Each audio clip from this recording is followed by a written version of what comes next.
ಶಾಸಕರುಗಳು ಅಸಮಾಧಾನಗೊಂಡಿದ್ರು. ಸಚಿವ ಸ್ಥಾನದ ಆಕಾಂಕ್ಷಿಗಳಲ್ಲಿ ಬೇಸರ ಮನೆ ಮಾಡಿದೆ. ಆ ಬೇಸರದ ಹಿನ್ನೆಲೆಯೊಳಗೆ ಬಹಳಷ್ಟು ಮಾತುಗಳು ಕೂಡ ಬಂದಿದ್ದಾವೆ. ಒಬ್ಬರು ಶಾಸಕರು ನಿನ್ನೆ ಬಳಸಿರ್ತಕ್ಕಂತಹ ಪದಗಳನ್ನು ನಾವು ಗಮನಿಸಿದಾಗ ಜೈಲಿಗೆ ಹೋಗಿ ಬಂದಂಥವ್ರು ಮಂತ್ರಿಗಳಾಗ್ತಾರೆ, ಪೇಮೆಂಟ್ ಮಾಡಿದವರು ಮಂತ್ರಿಗಳಾಗ್ತಾರೆ, ಈ ರೀತಿಯಾದ ಆರೋಪಗಳನ್ನು ಶಾಸಕರುಗಳು, ಅದು ಬೇರೆ ಯಾವುದೋ ಪಕ್ಷದ ಶಾಸಕರಲ್ಲ, ಕಾಂಗ್ರೆಸ್ನ ಶಾಸಕರು ಮಾಡ್ತಾ ಇರುವಂಥ ಆರೋಪಗಳು. ನಾವು ಕಾಂಗ್ರೆಸ್ನವರಿಂದ ಹೇಳ್ಕೊಳ್ಳೋದಕ್ಕೆ ನಮಗೆ ನಾಚಿಕೆ ಆಗುತ್ತೆ ಅಂತ ಹೇಳುವಂತಹ ಮಾತು ಕೂಡ ಕಾಂಗ್ರೆಸ್ನ ಶಾಸಕರುಗಳಿಂದಲೇ ವ್ಯಕ್ತವಾಗ್ತಾ ಇರುವಂಥ ಈ ರೀತಿಯಾದಂತಹ ಅಭಿಪ್ರಾಯಗಳು ವ್ಯಕ್ತವಾಗ್ತಾ ಇದ್ದಾಗ ಎಲ್ಲಿಗೆ ಹೋಗುತ್ತೆ ಇದು? ಈ ಶಾಸಕರಲ್ಲಿರುವಂಥ ಅಸಮಾಧಾನ, ಅವರ ಸಿಟ್ಟು, ಅವರ ಆಕ್ರೋಶ ಏನಾಗುತ್ತೆ ಅನ್ನುವಂತಹ ಪ್ರಶ್ನೆಗಳು ಇದ್ದೇ ಇದ್ವು. ಆದರೆ ಈಗ ಅವೆಲ್ಲದಕ್ಕೂ ಮುಲಾಮು ಹಚ್ಚುವಂತಹ ಕೆಲಸವನ್ನ ಶಿವಕುಮಾರ್ ಅವರು ನಡೆಸ್ತಾ ಇದ್ದಾರೆ. ಒಬ್ಬೊಬ್ಬರನ್ನೇ ಕರೆಸಿ ಮಾತುಕತೆಯನ್ನು ನಡೆಸ್ತಾ ಇದ್ದಾರೆ. ರಾಜೀನಾಮೆ ಪತ್ರವನ್ನ ಕೊಟ್ಟು ಬಂದಿದ್ದಂತಹ ಶಾಸಕ ಕೂಡ ಇನ್ನೊಂದು ಪತ್ರವನ್ನ ಕಳಿಸಿದ್ದಾರೆ. ನನ್ನ ರಾಜೀನಾಮೆಯನ್ನು ವಾಪಸ್ ಪಡ್ಕಂತಿದ್ದೀನಿ ಅಂತೇಳಿ ಪತ್ರ ಕಳಿಸಿದ್ದಾರೆ. ಸಚಿವಾಕಾಂಕ್ಷಿಗಳ ಬಂಡಾಯಕ್ಕೆ ಮುಖ್ಯಮಂತ್ರಿಯವರು ಮುಲಾಮು ಹಚ್ಚುವಂತಹ ಕೆಲಸವನ್ನ ಮಾಡ್ತಾ ಇದ್ದಾರೆ, ಆಶ್ವಾಸನೆಗಳನ್ನ ಕೊಡ್ತಾ ಇದ್ದಾರೆ, ಸಮಾಧಾನವನ್ನ ಹೇಳ್ತಾ ಇದ್ದಾರೆ. ಸಿಡಿದೆದ್ದ ಶಾಸಕರ ಜೊತೆಗೆ ಸಿಎಂ ಡಿಕೆ ಶಿವಕುಮಾರ್ ಅವರು ಕೂಡ ಚರ್ಚೆಯನ್ನ ನಡೆಸ್ತಾ ಇದ್ದಾರೆ. ಆ ಮೂಲಕವಾಗಿ ಅವರಿಗೆ ಭರವಸೆ, ಆಶ್ವಾಸನೆಗಳು ಸಿಗ್ತಾ ಇದ್ದಾವೆ. ಇಂಡಿ ಶಾಸಕರ ರಾಜೀನಾಮೆ ಈಗಾಗಲೇ ವಾಪಸ್ ಆಗಿದೆ. ಬಾಗೇಪಲ್ಲಿಯಲ್ಲಿ ಇವತ್ತು ಬಂದ್ನ ಬಿಸಿ ತಟ್ಟಿತ್ತು. ನೋಡಿ, ಒಬ್ಬ ಶಾಸಕರಿಗೆ ಮಂತ್ರಿ ಸ್ಥಾನ ಸಿಕ್ಕಿಲ್ಲ ಅಂತ ಹೇಳಿ 3 ತಾಲೂಕುಗಳಲ್ಲಿ ಬಂದ್ ಮಾಡುವಂಥದ್ದು ಯಾವ ಸ್ವರೂಪದಲ್ಲಿ? ಅಂದರೆ ಇವರು ಮಂತ್ರಿ ಆದ ತಕ್ಷಣವೇ ಈ 3 ತಾಲೂಕುಗಳಲ್ಲಿ ಯಾವ ಸ್ವರೂಪದಲ್ಲಿ ಅದ್ಭುತವಾದಂಥ ಬದಲಾವಣೆ ಮಾಡ್ತಾರೆ ಗೊತ್ತಿಲ್ಲ. ಆದರೆ ಅವರ ಬೆಂಬಲಿಗರು ತಮ್ಮ ಬಲ ಪ್ರದರ್ಶನವನ್ನು ಮಾಡೋದಕ್ಕಾಗಿ 3 ತಾಲೂಕುಗಳಲ್ಲಿ ಬಂದ್ ಅನ್ನೋಂಥರ ಮಾಡಿಕೊಂಡು ಹೊರಟಿದ್ದಾರೆ. ಇನ್ನು ಇವ್ರುಗಳಿಗೆಲ್ಲ ಮಂತ್ರಿ ಸ್ಥಾನವನ್ನು ಕೊಡಿಸೋದು ಈ ಹಳೆ ಟೈರ್ಗಳು ಅಂತೇಳಿ ಬಹುಶಃ ಅವರ ಬೆಂಬಲಿಗರುಗಳಿಗೆ ಮನವರಿಕೆ ಆದಂತೆ ಕಾಣ್ತಾ ಇದೆ. ಇವರಿಗೆ ಪಕ್ಷ ಕೊಡೋದಲ್ಲ, ಹೈಕಮಾಂಡ್ ಕೊಡೋದಲ್ಲ, ಅಥವಾ ಇವರ ಅರ್ಹತೆ ಮೇಲೂ ಕೂಡ ಇವರಿಗೆ ಮಂತ್ರಿಗಿರಿ ಸಿಗೋದಲ್ಲ, ಹಳೆ ಟೈರ್ಗಳು ಕೊಡೋದು ಅಂತ. ಅದಕ್ಕೆ ಹಳೆ ಟೈರ್ಗಳಿಗೆ ಸಿಕ್ಕಲ್ಲಿ ಬೆಂಕಿ ಹಚ್ಚಿದ್ದಾರೆ. ಇದು ರಾಜಕೀಯ ನಾಯಕರುಗಳಿಗೆ, ರಾಜಕೀಯ ಪಕ್ಷದ ಕಾರ್ಯಕರ್ತರುಗಳಿಗೆ ಕನಿಷ್ಠ ಪಕ್ಷ ಪರಿಸರದ ಬಗ್ಗೆ ಕಾಳಜಿ ಇರಬೇಕು. ಈ ರೀತಿಯ ಹಳೆ ಟೈರ್ಗಳಿಗೆ ಬೆಂಕಿ ಹಚ್ಚೋದ್ರಿಂದ ಮಾಡ್ತಾ ಇರುವಂಥ ಪರಿಸರಕ್ಕೆ ನೀವು ಮಾಡ್ತಾ ಇರುವಂಥ ದ್ರೋಹವೇ ಹೊರತು ಬೇರೇನೇನೂ ಅಲ್ಲ. ಈ ರೀತಿಯಾಗಿ ಆಕ್ರೋಶವನ್ನು ವ್ಯಕ್ತಪಡಿಸಿದ್ದಾರೆ. ಟೈರ್ಗಳನ್ನು ಮುಂದಿಟ್ಟುಕೊಂಡು ತಮ್ಮ ಹಳೆ ಟೈರ್ಗಳನ್ನು ಮುಂದಿಟ್ಟುಕೊಂಡು ತಮ್ಮ ಬಲ ಪ್ರದರ್ಶನವನ್ನು ಮಾಡ್ಕೊಂಡು ಕೂತಿದ್ದಾರೆ. ಬೆಂಕಿ ಹಚ್ಚಿಕೊಂಡು ಅದು ಏನನ್ನು ಸಾಧಿಸೋದಕ್ಕೆ ಹೊರಟಿದ್ದಾರೆ ಗೊತ್ತಿಲ್ಲ. ಬಂಡಾಯದ ಶಮನಕ್ಕೆ ಇಲ್ಲಿ ಸರ್ಕಸ್ಗಳು ಕೂಡ ನಡೀತಾ ಇರುವಂಥದ್ದು. ಸಚಿವ ಸ್ಥಾನ ಸಿಗದೇ ಇದ್ದದಕ್ಕೆ 25 ಶಾಸಕರು ಸಭೆ ನಡೆಸೋದಕ್ಕೆ ಪ್ಲಾನನ್ನು ಮಾಡ್ಕೊಂಡಿದ್ರು. 25 ಶಾಸಕರು ಸಭೆ ನಡೆಸೋದಕ್ಕೆ ಪ್ಲಾನನ್ನು ಮಾಡ್ಕೊಂಡಿದ್ರು. ಕಾಂಗ್ರೆಸ್ನ ಬಂಡಾಯ ಶಮನಕ್ಕೆ ಖುದ್ದು ಮುಖ್ಯಮಂತ್ರಿಯವರೇ ಅಖಾಡಕ್ಕೆ ಇಳಿದ್ರು. ಅವರೇ ಇವರೆಲ್ಲರನ್ನು ಕೂಡ ಯಾರೆಲ್ಲ ಸಭೆಯನ್ನು ನಡೆಸಬೇಕು ಅಂತೇಳಿ ಪ್ಲಾನ್ ಮಾಡ್ಕೊಂಡಿದ್ರು ಅಂಥವ್ರನ್ನು ಕೂಡ ಕರೆಸ್ಕೊಂಡು ಮಾತನಾಡಿಸುವಂಥ ಕೆಲಸವನ್ನು ಮಾಡ್ತಾ ಇದ್ದಾರೆ. ಅಸಮಾಧಾನಿತರಿಗೆ ಖುದ್ದು ಮುಖ್ಯಮಂತ್ರಿಯವರನ್ನೇ ಕರೆ ಮಾಡ್ತಾ ಇದ್ದಾರೆ, ಮಾತಾಡ್ತಾ ಇದ್ದಾರೆ, ಅವ್ರಿಗೆ ಕೇಳ್ತಾ ಇದ್ದಾರೆ ಏನಾಯಿತು, ಏನು ಕತೆ ಅನ್ನೋಂಥನ್ನ ವಿಚಾರಿಸ್ತಾ ಇದ್ದಾರೆ. ಅಸಮಾಧಾನಿತರಿಗೆ ಖುದ್ದು ಕರೆ ಮಾಡಿ ಮಾತನಾಡ್ತಾ ಇದ್ದಾರೆ. ಇಂಡಿ ಶಾಸಕ ಯಶವಂತ ರಾಯಗೌಡಗೆ ಕರೆ ಮಾಡಿ ಮಾತನಾಡುವಂತಹ ಕೆಲಸವನ್ನು ಮುಖ್ಯಮಂತ್ರಿ ಶಿವಕುಮಾರ್ ಅವರು ಮಾಡಿದ್ದಾರೆ. ಇಂಡಿ ಶಾಸಕ ಯಶವಂತ ರಾಯಗೌಡ ಎಲ್ರಿಗಿಂತ ಮುಂಚಿತವಾಗಿ ಹೋಗಿ ರಾಜೀನಾಮೆ ಪತ್ರವನ್ನು ಬೇರೆ ಕೊಟ್ಟು ಬಂದಿದ್ರು. ನನ್ನ ಸ್ಥಾನಕ್ಕೆ ನಾನು ರಾಜೀನಾಮೆ ಕೊಡ್ತಿದ್ದೀನಿ ಅಂತ ಹೇಳಿ ಬಂದಿದ್ರು. ಸುಮಾರು 10 ನಿಮಿಷ ಮಾತನಾಡಿಕೊಂಡ್ರು ಡಿ ಕೆ ಶಿವಕುಮಾರ್ ಮತ್ತು ಯಶವಂತ ರಾಯಗೌಡ ಪಾಟೀಲ್ರು. ಅಷ್ಟಾಗ್ತಿದ್ದಂತೆಯೇ ಯಶವಂತ ರಾಯಗೌಡ ಪಾಟೀಲ್ರ ಲೆಟರ್ ಹೆಡ್ ಮೂಲಕವಾಗಿ 2ನೇ ಪತ್ರ ರವಾನೆ ಆಯಿತು. ಮಾತುಕತೆಯ ನಂತರ ರಾಜೀನಾಮೆಯನ್ನು ವಾಪಸ್ ಪಡೆಯುವಂತಹ ನಿರ್ಧಾರಕ್ಕೆ ಇಂಡಿ ಶಾಸಕರು ಬಂದಿದ್ದಾರೆ. ಅವರು ತಮ್ಮ ರಾಜೀನಾಮೆಯನ್ನು ವಾಪಸ್ ಪಡ್ಕೊಂಡಿದ್ದಾರೆ. ಹಾಗೆಯೇ ದಿನೇಶ್ ಗುಂಡೂರಾವ್ ಅವರ ಜೊತೆಗೂ ಕೂಡ ಮುಖ್ಯಮಂತ್ರಿಯವರು ಚರ್ಚೆಯನ್ನು ನಡೆಸಿದ್ದಾರೆ. ದಿನೇಶ್ ಗುಂಡೂರಾವ್ ಅವರು ಕಾಂಗ್ರೆಸ್ನ ಹಿರಿಯ ನಾಯಕ, ಮಾಜಿ ಅಧ್ಯಕ್ಷ ಬೇರೆ KPCCಗೆ. ಹಾಗಾಗಿ ಅವ್ರಿಗೂ ಕೂಡ ಗೊತ್ತಿದೆ ಪರಿಸ್ಥಿತಿ ಏನಿದೆ ಅಂತ ಗೊತ್ತಿದೆ. ಆದರೆ ಅವ್ರು ತೆಗೆದಂಥ ಆಕ್ಷೇಪ ಏನಂತ ಹೇಳಿದ್ರೆ, ಓಕೆ ನನ್ನ ನೀವು ತೆಗೆದ್ರಿ ಸರಿ, ಅಟ್ಲೀಸ್ಟ್ ಒಂದು ಹೇಳ್ಬೋದಾಗಿತ್ತಲ್ಲ, ಒಂದು ಗೌರವ ಕೊಡ್ಬೋದಾಗಿತ್ತಲ್ಲ ಅಂತೇಳಿ, ನೀವು ಈ ರೀತಿಯಾಗಿ ನಡೆಸ್ಕೊಂಡಿದ್ದು ಸರಿಯಲ್ಲ ಅನ್ನುವಂಥ ಅಸಮಾಧಾನ ಅವರಲ್ಲಿತ್ತು. ಹಾಗಾಗಿ ಅವ್ರ ಜೊತೆ ಕೂಡ ಚರ್ಚೆಯನ್ನು ನಡೆಸಿದ್ದಾರೆ, ಪರಿಸ್ಥಿತಿಯನ್ನು ವಿವರಿಸಿದ್ದಾರೆ. ಇನ್ನು TB ಜಯಚಂದ್ರ ಹಾಗೂ M ಕೃಷ್ಣಪ್ಪ ಅವ್ರ ಜೊತೆಗೂ ಕೂಡ ಮಾತುಕತೆಯನ್ನು ಮುಖ್ಯಮಂತ್ರಿಯವರು ನಡೆಸ್ಬೋದು. ಅವ್ರ ಜೊತೆ ಕೂಡ ಮಾತುಕತೆಯನ್ನು ನಡೆಸಿ ಅವರ ಮೂಲಕವಾಗಿ ಸಮಾಧಾನವನ್ನು ಹೇಳುವಂತಹ ಪ್ರಯತ್ನವನ್ನು ಬಹುತೇಕ ಡಿ ಕೆ ಶಿವಕುಮಾರ್ ಅವರು ಮಾಡ್ತಾ ಇದ್ದಾರೆ. ಅತೃಪ್ತರಿಗೆ ಹೆಚ್ಚುವರಿ ಅನುದಾನ, ನಿಗಮ ಮಂಡಳಿ ಸ್ಥಾನಗಳ ಭರವಸೆ, ಆ ಮೂಲಕವಾಗಿ ಒಂದಲ್ಲ ಒಂದು ಹುದ್ದೆಯನ್ನು ನಾವು ಇವಾಗ ಸೃಷ್ಟಿ ಮಾಡ್ತೀವಿ. ಓಕೆ, ಈ ಬಾರಿ ನಾವು 20 ಜನರ ಮಾತ್ರ ತಗೊಳ್ಳೋದಕ್ಕೆ ಅವಕಾಶ ಇರೋದ್ರಿಂದಾಗಿ ನಿಮ್ಗೆ ಅವಕಾಶ ಮಾಡಿಕೊಡೋಕೆ ಆಗಿಲ್ಲ. ಯಾರೋ 20 ಜನಕ್ಕೆ ಕೊಡಲೇಬೇಕು. ಈಗ ಯಾರ ಕ್ಷೇತ್ರಗಳಲ್ಲಿ ಹೋರಾಟಗಳು ನಡೀತಿದ್ದಾವೋ ಅವ್ರಿಗೆ ಅವಕಾಶ ಮಾಡಿಕೊಟ್ಟಿರ್ತಿದ್ರೆ ಯಾರೀಗ ಮಂತ್ರಿಗಳಾಗಿದ್ದಾರಲ್ಲ ಅವರ ಕ್ಷೇತ್ರಗಳಲ್ಲಿ ಹೋರಾಟ ನಡೀತಾ ಇತ್ತು, ನಮ್ಮ ನಾಯಕರಿಗೆ ಮಂತ್ರಿ ಮಾಡಬೇಕು ಅಂತೇಳಿ. ಹೀಗಾಗಿ ಇವುಗಳೆಲ್ಲವನ್ನು ಕೂಡ ಅಳೆದು ತೂಗಿ ಪ್ರತಿಯೊಬ್ಬರನ್ನು ಕೂಡ ವಿಶ್ವಾಸಕ್ಕೆ ತೆಗೆದುಕೊಳ್ಳುವಂತಹ ಪ್ರಯತ್ನವನ್ನು ಮಾಡಲೇಬೇಕಾಗುತ್ತೆ. ಈಗಾಗಲೇ ಚಲುವರಾಯಸ್ವಾಮಿ ಮತ್ತು HC ಬಾಲಕೃಷ್ಣ ಅವರು ಕೂಡ ಒಕ್ಕಲಿಗ ಸಮುದಾಯದ ಯಾವ ಹಿರಿಯ ಶಾಸಕರುಗಳು ಅಸಮಾಧಾನಗೊಂಡಿದ್ದಾರೋ ಅವರ ಮನೆಗಳಿಗೆ ಹೋಗಿ ಅವ್ರನ್ನ ಮಾತನಾಡಿಸಿ ನಾವು ನಿಮ್ಮ ಪರವಾಗಿ ಇದ್ದೀವಿ ಅಂತ ಹೇಳುವಂಥ ಪ್ರಯತ್ನವನ್ನು ಮಾಡ್ತಾ ಇದ್ದಾರೆ. ಇದು ಯಾವ ಒಂದು ಕಸರತ್ತು ಸಾಗ್ತಾ ಇದೆ. ಕೆಪಿಸಿಸಿ ಅಧ್ಯಕ್ಷ BK ಹರಿಪ್ರಸಾದ್ ಅವರು ಕೂಡ ಅಸಮಾಧಾನಿತರ ಜೊತೆಗೆ ಚರ್ಚೆಯನ್ನು ನಡೆಸ್ತಾ ಇದ್ದಾರೆ. ವಿಶೇಷವಾಗಿ ಕೆಪಿಸಿಸಿ ಕಚೇರಿ ಕಡೆಗೆ ಯಾರೆಲ್ಲ ಬರ್ತಾ ಇದ್ದಾರೆ ಅವ್ರನ್ನೆಲ್ಲ ಕರೆಸಿ ಮಾತನಾಡ್ತಿದ್ದಾರೆ, ಕಾರ್ಯಕರ್ತರ ಜೊತೆ ಮಾತಾಡ್ತಿದ್ದಾರೆ. ಬೇಳೂರು ಗೋಪಾಲಕೃಷ್ಣ ಅವರು ಕೂಡ ಕರೆಸಿಕೊಂಡು BK ಹರಿಪ್ರಸಾದ್ ಅವರು ಮಾತನಾಡಿದ್ದಾರೆ. ಆ ಮೂಲಕ ಯಾವುದೇ ದುಡುಕಿನ ನಿರ್ಧಾರಗಳಿಗೆ ಬರಬೇಡಿ, ಸಮಾಧಾನದಿಂದಿರಿ, ಇವತ್ತಲ್ಲ ನಾಳೆ ನಿಮಗೆ ಅವಕಾಶವನ್ನು ಮಾಡಿಕೊಡ್ತೀವಿ ಅನ್ನುವಂತಹ ಭರವಸೆಗಳನ್ನು ಕೊಡ್ತಾ ಇದ್ದಾರೆ. ಬೇಳೂರು ಗೋಪಾಲಕೃಷ್ಣ ಅವ್ರ ಜೊತೆಗೂ ಕೂಡ BK ಹರಿಪ್ರಸಾದ್ ಅವರು ಮಾತುಕತೆಯನ್ನು ನಡೆಸಿದ್ದಾರೆ. ಏನಾಗಿದೆ ಅನ್ನೋದನ್ನು ವಿವರಿಸುವಂತಹ ಕೆಲಸವನ್ನು ಮಾಡಿದ್ದಾರೆ. ಶಾಸಕರುಗಳ ಅಭಿಪ್ರಾಯ ಹೇಗಿದೆ ಅನ್ನೋದನ್ನು ಕೂಡ ನಿಮಗೆ ತೋರಿಸ್ತೀನಿ. ಕೊನೆಯ ಸಂಪುಟ ವಿಸ್ತರಣೆ ಆಗಿರ್ತಕ್ಕಂಥ ಹಿನ್ನೆಲೆಯಲ್ಲಿ ಆಕಾಂಕ್ಷಿಗಳು ಜಾಸ್ತಿ ಜನ ಇರ್ತಾರೆ. ಅವರವರ ಭಾವನೆಗಳು, ಜಿಲ್ಲೆ ಮಟ್ಟದ ಸಮಸ್ಯೆಗಳು, ಕ್ಷೇತ್ರದ ಸಮಸ್ಯೆಗಳು ಇವೆಲ್ಲದೂ ಕೂಡ ಸ್ವಾಭಾವಿಕವಾಗಿರ್ತದೆ. ಹಾಗಾಗಿ ಎಲ್ಲ ಏಕಕಾಲಕ್ಕೆ ಉಲ್ಬಣ ಆಗಿರ್ತಕ್ಕಂಥ ಹಿನ್ನೆಲೆಯಲ್ಲಿ ಒಂದು ಸ್ವಲ್ಪ ಗೊಂದಲ ಆಗಿದೆ. ಅದನ್ನ ಎಲ್ಲೋ ಒಂದು ಕಡೆಗೆ ನಾನು ಬೆಳಿಗ್ಗೆ ಎದುರು ಕೂಡ ಶಾಸಕರ ಜೊತೆಯಲ್ಲಿ ಮಾತಾಡುವಂಥ ಕೆಲಸವನ್ನು ಮಾಡ್ತಾ ಇದ್ದೀನಿ. ಮುಖ್ಯಮಂತ್ರಿಗಳ ಜೊತೆ ಕೂಡ ಚರ್ಚೆ ಮಾಡಿದ್ದೀನಿ. ಸುರ್ಜೇವಾಲಾ ಅವರು ಇವತ್ತು ಬರ್ತಾ ಇದ್ದಾರೆ.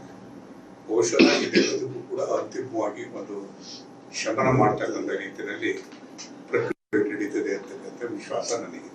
ಇವತ್ತು ತಮಗೆಲ್ಲ ಗೊತ್ತಿದೆ, ಕರ್ನಾಟಕ ಸರ್ಕಾರದ 2ನೇ ಅವಧಿಯ ಮಂತ್ರಿಮಂಡಲ ರಚನೆಯಾಗಿದೆ.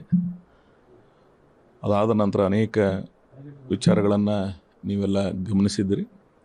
ಅದರ ಭಾಗವಾಗಿಯೇ ನಾನು ನಾಳೆ ಸುದೀರ್ಘವಾಗಿ ಬಿಜಾಪುರದ ಪ್ರವಾಸಿ ಮಂದಿರದಲ್ಲಿ ಬೆಳಗ್ಗೆ 10 ಗಂಟೆಗೆ ಭಾಳ ವಿವರವಾಗಿ ನಾನು ಮಾತಾಡ್ತೀನಿ. ಉತ್ತರ ಕರ್ನಾಟಕದ ಕಡೆಗೆ ಅದು ನನಗೆ ಕೊಡ್ಬೇಕಂತೇಳಿ ಹೈಕಮಾಂಡ್ನವ್ರಿಗೆ ನನ್ನ ಹೆಸರು ತಗೊಂಡೋಗಿದ್ರು.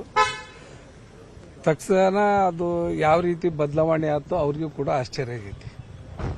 ಅದಕ್ಕೆ ಅವರು ಕೂಡ ಓದ್ ತಗೋಣಕ್ಕೆ ಹೋಗಿಲ್ಲ. ಹೀಗಾಗಿ ಮುಂದಿನ ದಿನಗಳಲ್ಲಿ ಮತ್ತೆ ಏನು ಮಾಡ್ತಾರ ನೋಡೋಣ್ರಿ. ಹೈಕಮಾಂಡ್ ಏನು ನಿರ್ಣಯ ತಗೊಂತೈತಿ ಅದಕ್ಕೆ ನಮ್ದು ಒಪ್ಪಿಗೆ ಐತಿ.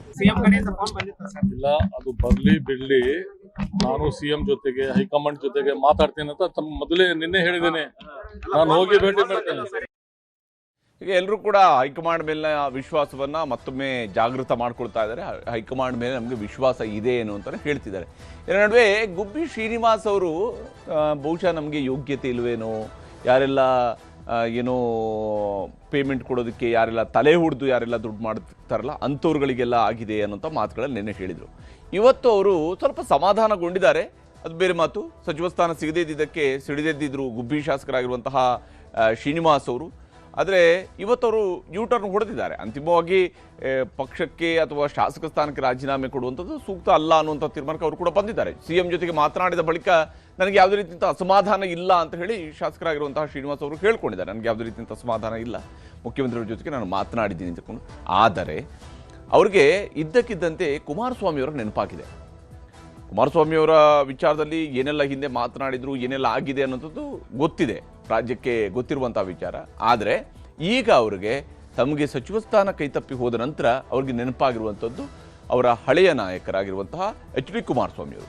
HD ಕುಮಾರಸ್ವಾಮಿಯವರ ಪರವಾಗಿ ಇವತ್ತು SR ಶ್ರೀನಿವಾಸ್ ಅವರು ಮಾತನಾಡಿದ್ದಾರೆ. ಆ ಮೂಲಕ ಅಂದರೆ ನೆನಪು ಮಾಡ್ಕೊಂಡಿದ್ದಾರೆ. ವಿಶೇಷವಾಗಿ ಕುಮಾರಸ್ವಾಮಿಯವ್ರನ್ನ ನೆನಪು ಮಾಡ್ಕೋಬೇಕು ಅಂತ ಹೇಳ್ಕೊಂಡು ಶ್ರೀನಿವಾಸ್ ಅವರು ಹೇಳ್ಕೊಳ್ತಿದ್ದಾರೆ. ಹಳೆಯ ದಿನಗಳ ನೆನಪು ಈಗ ಅವ್ರಿಗೆ ಆಗ್ತಾ ಇದೆ. ಯಾಕಂದರೆ JDSನಲ್ಲಿದ್ದಾಗ ಭಾಳ ಪ್ರಭಾವಿ ಶಾಸಕರಾಗಿದ್ದಂಥವರು ಶ್ರೀನಿವಾಸ್ ಅವರು, ಅದರಲ್ಲಿ ಯಾವುದೇ ಅನುಮಾನಗಳಿಲ್ಲ. ಕುಮಾರಸ್ವಾಮಿಯವ್ರ ಜೊತೆಗೆ ಭಾಳ ವಿಶ್ವಾಸದಿದ್ದರು ಶ್ರೀನಿವಾಸ್ ಅವರು. ಮತ್ತು ಒಂದು ಹಂತದಲ್ಲಿ ಈ ಆಪರೇಷನ್ ಕಮಲದ ಸಂದರ್ಭದಲ್ಲಿ ಅದಕ್ಕೆ ಸಂಬಂಧಪಟ್ಟಂತಹ ವಿಡಿಯೋವನ್ನು ರೆಕಾರ್ಡ್ ಮಾಡಿ ಅದೊಂದು ಭಾಳ ದೊಡ್ಡ ಎವಿಡೆನ್ಸ್ ಆಗಿ ಇವತ್ತು ಕುಮಾರಸ್ವಾಮಿಯವರ ಹೋರಾಟಕ್ಕೆ ಸಾಥ್ ಕೊಟ್ಟಂಥದ್ದು ಇದೇ ಶ್ರೀನಿವಾಸ್ ಅವರು. ಹೀಗಾಗಿ ಪಾಪ ನಾನು ಕುಮಾರಸ್ವಾಮಿಯವ್ರನ್ನ ಈಗ ನೆನಪು ಮಾಡ್ಕೊಳ್ಬೇಕು ಅಂತ ಹೇಳಿ ಅವರು ಹೇಳ್ಕೊಂಡಿದ್ದಾರೆ. ಅವರ ಅಳಲನ್ನು ತೋಡ್ಕೊಂಡಿದ್ದಾರೆ. ಅವ್ರಿಗೂ ನೆನಪಾಗಿರುತ್ತೆ ಯಾಕೆ ಕುಮಾರಸ್ವಾಮಿಯವ್ರನ್ನ ನೆನಪು ಮಾಡ್ಕೋಬೇಕು ಅಂತೇಳಿ. ನನಗೆ ಸಚಿವ ಸ್ಥಾನ ಸಿಗೋದೇ ಇಲ್ಲ ಅಂತೇಳಿ ನಾನು ಮನೆಯಲ್ಲಿ ಕುಳಿತಿದ್ದೆ.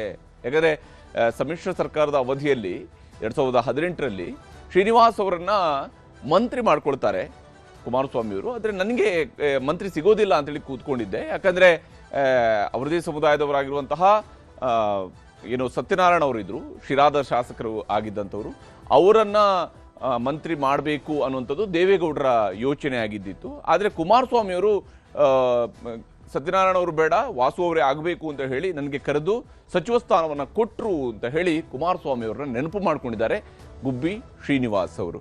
ಹೀಗೆ ಹಳೆಯ ನಾಯಕರುಗಳು ಹೊಸದಾಗಿ ನೆನಪಾಗೋದಕ್ಕೆ ಏನು ಕಾರಣ ಆಯಿತು ಅನ್ನೋದನ್ನು ಅವರ ಮಾತಲ್ಲಿ ನಿಮಗೆ ತೋರಿಸ್ತೀನಿ. ಬಂದಿತ್ತು, ಮಾತಾಡಿದ್ದೀನಿ ಸಿಎಂ ಹತ್ರ. ರಾಜೀನಾಮೆ ಕೊಡಬೇಡಿ ಅಂತ ಇಲ್ಲ, ಅವರೇ ಹೇಳಿದಾರಲ್ಲ, ಎಲ್ಲ ನಿಗಮ ಮಂಡಳಿದು ರಾಜೀನಾಮೆ ತಾಳ್ತಾ ಇದ್ದೀನಿ ಅಂತ ಹೇಳಿದ್ದಾರೆ. ಇನ್ನೂ ಒಳ್ಳೇದಾಯ್ತು. ನಾನು ನಿಗಮ ಮಂಡಳಿಗೆ ಕೊಡ್ತೀನಿ ಅಂತ ಹೇಳಿದ್ದೆ. ನಾನು ಇವತ್ತು ಹೇಳಿದ್ದಲ್ಲ, ಈ ಇನ್ಸಿಡೆಂಟ್ಗೋಸ್ಕರ ಹೇಳಿದ್ದಲ್ಲ. ನಾನು ಹಿಂದೆ ಯಾರೇ 1.5 ತಿಂಗಳು 2 ತಿಂಗಳು ಹಿಂದೆಲೇ ಹೇಳಿದ್ದೆ. ನಾನು ನನಗೆ ಇರಲ್ಲ ಇಲ್ಲಿ ಅಂತ ಹೇಳಿದ್ದೆ. ಅವರು ವೆಯ್ಟ್ ಮಾಡಪ್ಪ ಅಂತ ಹೇಳಿದ್ರು. ಈಗ ಅವರೇ ಎಲ್ಲ ನಿಗಮ ಮಂಡಳಿದು ರಾಜೀನಾಮೆ ತಗೊಂತೀನಿ ಅಂತ ಹೇಳಿದ್ದಾರೆ. ತಗೊಂತಾರೆ. ಏನು ಅನ್ಯಾಯ ಏನು ಮಾಡಲಿಲ್ಲ ಅಲ್ಲ, ಅನ್ಯಾಯ ಏನಾಗೈತೆ? ಅನ್ಯಾಯ ಏನಾಯ್ತು? ಸಚಿವ ಸ್ಥಾನ ಕೊಟ್ಟಿದ್ರಲ್ಲ ಅಲ್ಲಿ JDS. ನಿಮಗೆ ನೋಡಿ, ನಾವು ಕುಮಾರಸ್ವಾಮಿನ ಯಾವತ್ತೂ ಮರೆಯಂಗಿಲ್ಲ. ನನಗೆ ದೇವೇಗೌಡರು ತಕ್ಕ ಹೋದೆ. ದೇವೇಗೌಡರು ತಕ್ಕ ಹೋಗುತ್ತೆ, ಇವಾಗ ಇಳಿದು ಬರ್ತಿದ್ದೆ. ದೇವೇಗೌಡರು ಆಗಲ್ಲಪ್ಪ, ಕುಂಚಿಟಿಗರಿಗೆ ಕೊಡಬೇಕು, ಸತ್ಯನಾರಾಯಣ ಕೊಡ್ತೀನಿ ಅಂತ ಅಂದರು. ಆಯಿತು ಮಾಡಿ ಅಪ್ಪಾಜಿ ಅವ್ರಿಗೆ ಅಂತ ನಾನು ಕೆಳಗೆ ಇಳಿದು ಬರ್ತಿದ್ದೆ. ಕೆಳಗೆ ಅಲ್ಲಲ್ಲ ಇಲ್ಲ, ಇನ್ನು ಕೆಳಗೆ ಇಳಿದು ಬಂದೆ. 1 ವಾರ ಮೊದಲೇ, ಮಿನಿಸ್ಟರ್ ಆಗೋದಕ್ಕಿಂತ ಮೊದಲೇ 1 ವಾರ ಮೊದಲೇ ಸತ್ಯನಾರಾಯಣ ಸಿಕ್ಕಿರು. ಸತ್ಯನಾರಾಯಣಿಗೆ ಕಂಗ್ರಾಟ್ಸ್ ಹೇಳಿ ಬಂದೆ. ನಿಂದು ಆಯ್ತು ಗುರು, ನಿಂದು ಆಗುತ್ತೆ, ಗೌಡ್ರು ಹೇಳೋರಿ ಅಂತ. ನಾನು ಹಿಂದೆ ಕುಮಾರಸ್ವಾಮಿ ಅವರು ನಾನು ಮರೆಯಂಗೆ ಇಲ್ಲ, ಕರೆದ್ಬಿಟ್ಟು ಮಾಡಿದ್ರು. ನಾನು ಅವತ್ತು ಸೆಟ್ಲ್ ಆಡೋಕೆ ಹೋಗಿದ್ದೆ. ನನ್ನ ಮೊಬೈಲ್ಗೆ ಅವ್ರ PA ಇಂದ ಒಂದು 20-30 ಕಾಲ್ ಮಾಡಿದರು.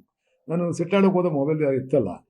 ಆಮೇಲೆ ಬಂದು ಮೊಬೈಲ್ ನೋಡ್ಕೊಂತೀನಿ, PA ಸತೀಶ ಮಿಸ್ ಕಾಲ್ ಇತ್ತು. ಯಾಕೆ ಒಂದು ಸತೀಶ್ ಕೊಡದೆ 10 ಗಂಟೆ ಒಳಗೆ ಕುಮಾರಸ್ವಾಮಿ ಅವ್ರ ಮನೆ ತಕ್ಕ ಬರ್ಬೇಕಂತ ಅಂತ. ವ್ಯಕ್ತಿಗತವಾಗಿ ಯಾವುದೋ ಒಂದು ವಿಚಾರಕ್ಕೆ ನನಗೂ ಅವ್ರಿಗೂ ಭಿನ್ನಾಭಿಪ್ರಾಯ ಬಿಟ್ಟರೆ ನಂಬಿಕೆ ಇಟ್ಕೊಂಡಿರ್ತೀನಿ. ನೀನು ಏನೋ ಒಂದು ನಮ್ಮನ್ನೇ ನಂಬ್ಕೊಂಡಿರ್ತೀರಾ. ನಾನು ನಿನಗೆ ನಂಬಿಕೆ ದ್ರೋಹ ಮಾಡಿದಾಗ ಮನಸ್ಸಿಗೆ ನನಗೆ ಆ ಥರದ ಇಷ್ಟ ಆಗಲ್ಲ. ಬೇರೆ ಏನಾರ ಇಲ್ಲಿ ಅಧಿಕಾರದ್ದು ಸಿಗುತ್ತೆ, ಇಲ್ಲ ಬೇಡ, ಅಧಿಕಾರದಿಂದ ಏನು ಹೋಗಲ್ಲ ನಾನು.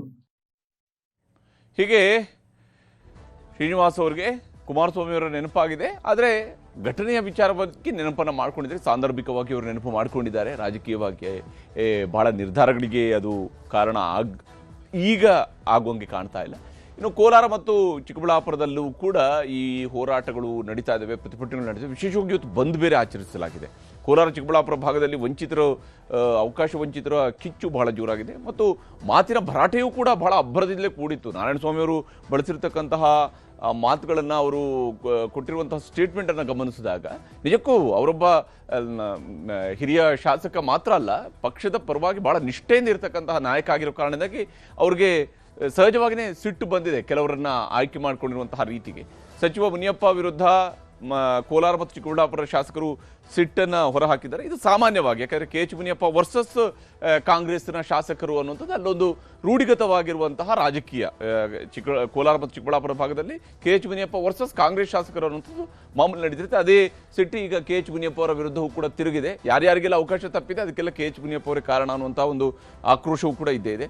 ಬಾಗೇಪಲ್ಲಿ ಶಾಸಕ ಸುಬ್ಬಾರೆಡ್ಡಿಗೆ ಅವಕಾಶ ಸಿಗದೇ ಇದ್ದಿದ್ದಕ್ಕೆ ಪ್ರತಿಭಟನೆಯನ್ನು ಹಮ್ಮಿಕೊಳ್ಳಲಾಗಿತ್ತು. ಮತ್ತು ವಿಶೇಷವಾಗಿ ಇವತ್ತು ಬಾಗೇಪಲ್ಲಿ, ಗುಡಿಬಂಡೆ, ಚೇಳೂರಿನಲ್ಲಿ ಬೆಂಬಲಿಗರು ಬಂದ್ ಆಚರಿಸಿದ್ದಾರೆ. ಆ ಮೂಲಕ ತಮ್ಮ ಹೋರಾಟವನ್ನು ತೀವ್ರಗೊಳಿಸುವಂಥದ್ದು, ಒತ್ತಡವನ್ನು ಹೇರುವಂಥ ಕೆಲಸ ಮಾಡಿದ್ದಾರೆ.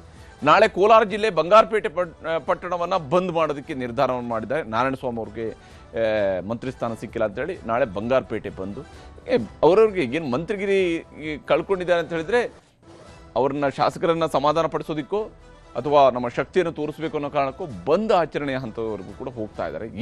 ಏನನ್ನು ಸಾಧಿಸ್ತಾರೆ ಇವರು ಅನ್ನುವಂಥ ಪ್ರಶ್ನೆ ಇದ್ದೇ ಇದೆ. ಹೊಸಕೋಟೆ ಶಾಸಕ ಶರತ್ ಬಚ್ಚೇಗೌಡ ಕೂಡ ಅಸಮಾಧಾನವನ್ನು ಹೊರಹಾಕಿದ್ದಾರೆ. ಅಸಮಾಧಾನಕ್ಕಿಂತ ಹೆಚ್ಚಾಗಿ ಅದು ಬೇಸರದ ರೀತಿಯಲ್ಲಿತ್ತು. ಒಂದು ಅವಕಾಶ ಕೇಳಿದ್ವಿ, ಆದರೆ ಅವಕಾಶ ಸಿಕ್ಕಿಲ್ಲ ಅಂಥೇಳಿ. ಯಾಕಂದರೆ ಅವರೊಬ್ಬ ಉತ್ಸಾಹಿ ಯುವಕನಾಗಿ ಸಹಜವಾಗಿಯೇ ಅವರಿಗೆ ಮಂತ್ರಿ ಸ್ಥಾನ ಸಿಗಬಹುದು ಅಂತೇಳಿ ಅವರ ಅಪ್ಪ ಯಾವಾಗೆಲ್ಲ ಶಾಸಕರಾಗಿದ್ದಂತಹ ಸಂದರ್ಭಗಳಲ್ಲಿ ಬಹಳ ಸುಲಭವಾಗಿ ಅವರಿಗೆ ಮಂತ್ರಿ ಸ್ಥಾನ ಒಲಿದು ಬರ್ತಾ ಇತ್ತು. ಆ ಕುಟುಂಬದಿಂದ ಬಂದಿರೋ ಕಾರಣದಿಂದಾಗಿ ಅವ್ರಿಗೆ ನನಗೂ ಕೂಡ ಸಹಜವಾಗಿ ಅದು ಸಿಗಬೇಕು ಅನ್ನೋಂಥ ಆಸೆ ಶರತ್ ಬಚ್ಚೇಗೌಡರಿಗೂ ಕೂಡ ಇದ್ದೇ ಇತ್ತು. ಆದರೆ ಈಗ ಅವ್ರಿಗೆ ಅವಕಾಶ ಸಿಗದೇ ಇದ್ದ ಕಾರಣಕ್ಕಾಗಿ ಅವರು ಬೇಸರವನ್ನು ಹೊರಹಾಕಿದ್ದಾರೆ. ಅವರು ನನ್ನ ಬಂದು ಕೇಳಿಲ್ಲ. ಒಂದು ವೇಳೆ ಕೇಳಿದ್ರೆ ನಾನು ಕೂಡ ಹೈಕಮಾಂಡಲ್ಲಿ ಮತ್ತು ಮುಖ್ಯಮಂತ್ರಿಗಳಿಗೆ, ಸಿದ್ದರಾಮಯ್ಯವ್ರಿಗೆ, ಹರಿಪ್ರಸಾದ್ ಅವ್ರಿಗೆ ಹೇಳ್ಬೋದಾಗಿತ್ತು. ಯಾಕೆ ಅವ್ರು ಹೇಳ್ತಾ ಇದ್ದಾರೆ ಗೊತ್ತಿಲ್ಲ. ಕೇಳಿದರೆ ನಂದು ಕರ್ತವ್ಯ ಇದೆ. ನಾನು ಅವನ್ನ ಕರ್ಕೊಂಡೋಗಿ ಇವರೆಲ್ಲ ಸೀನಿಯರ್ಸ್ ಇದ್ದಾರೆ, ಕೆಲಸ ಮಾಡಿದ್ದಾರೆ, ಕೊಡ್ಬೇಕನ್ನೋದನ್ನ ನಾನು ಒತ್ತಾಯ ಮಾಡೋದು ನನ್ನ ಜವಾಬ್ದಾರಿ. ಅಸಮಾಧಾನ ಇಲ್ಲ, ಬೇಸರ ಮನುಷ್ಯ ನಾನು ಇದ್ದೇ ಇರುತ್ತೆ. ಕಾಲ ತಸ್ಮೇನ ಅಂದ್ರೆ ಮುಂದಕ್ಕೆ ಹೋಗ್ತಾ ಹೋಗ್ತಾ ಹೋಗ್ತಾ ಎಲ್ಲ ಸರೋಗುತ್ತೆ. ನಿಗಮ ಮಂಡಳಿ ಬೇಡ ಅಂತಾನು ಹೇಳ್ತಾ ಇಲ್ಲ, ಬೇಕು ಅಂತಾನು ಹೇಳ್ತಾ ಇಲ್ಲ. ಅಧಿಕಾರ ಹಂಚಿಕೆ ಆಗ್ಬೇಕು, ಎಲ್ಲರಿಗೂ ಕೂಡ ಅಧಿಕಾರದ ಅವಕಾಶ ಸಿಗಬೇಕು. ಇನ್ನು ಕೂಡ ನಮ್ಗೆ ಸಿಕ್ಕಿದೆ 2 ವರ್ಷ 3 ವರ್ಷ ಬೋರ್ಡ್ ಸಿಕ್ಕಿದೆ, ಮುಂದಕ್ಕೆ ಕಾಯ್ತಾ ಇರೋರು ಅವ್ರಿಗೂ ಕೂಡ ಅವಕಾಶ ಆಗ್ಬೇಕು ಅನ್ನೋ ಅಭಿಪ್ರಾಯ ನಂದು. ಹೀಗೆ ಸಮಾಧಾನದಿಂದ ಶರತ್ ಬಚ್ಚೇಗೌಡರು ಮಾತನಾಡ್ತಾ ಇದ್ದಾರೆ. ಈ ಹಂತದಲ್ಲಿ ಅವ್ರಿಗೂ ಕೂಡ ಗೊತ್ತಿದೆ ಪರಿಸ್ಥಿತಿ ಹೇಗಿದೆ ಅನ್ನೋದನ್ನ ನಾನು ಹೇಗೆ ನಿಭಾಯಿಸ್ಕೊಂಡು ಹೋಗಬೇಕು.